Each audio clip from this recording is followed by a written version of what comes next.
Şerif bugün hapse girecek. Amcam girecek hapse. Hapse attıracağım seni. Pes! Esme'yi alacaksınız. Koç siz Eleni'yi kaçıracaksınız. Safiye Yılmaz ve Asiye Demir arasında DNA uyumu bulunmuyor.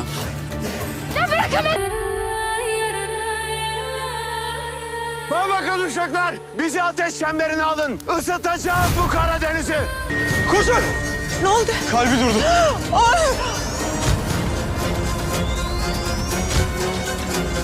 Yani yaklaşmak yok, konuşmak yok dedin ama söz dinlemedim. Bak ben nereye geldim.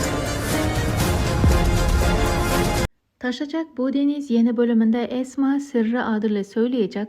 Adil Fadime'yi hemen affetmeyecek. İsa bu zor süreçte Fadime'nin yanında olacak. Esma önümüzdeki bölümde vurulacak. Fatih karakteri net olarak ikinci sezonda diziye dahil olacak. Esma'nın hastalığı büyüyecek. Ayıp Hansa ölmeyecek. Şerif kötü planlarına devam edecek. Oruç ve Elena'nın arası sır yüzünden bozulacak.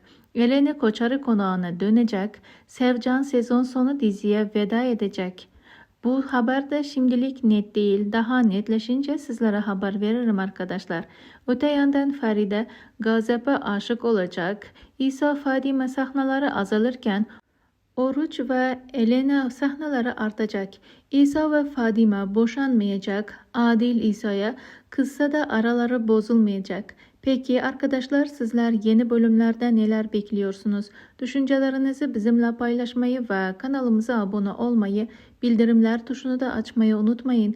Yeni analizler en kısa sürede sizlere gelmeye devam edecek. Şimdilik hoşça kalın. Allah'a emanet olun.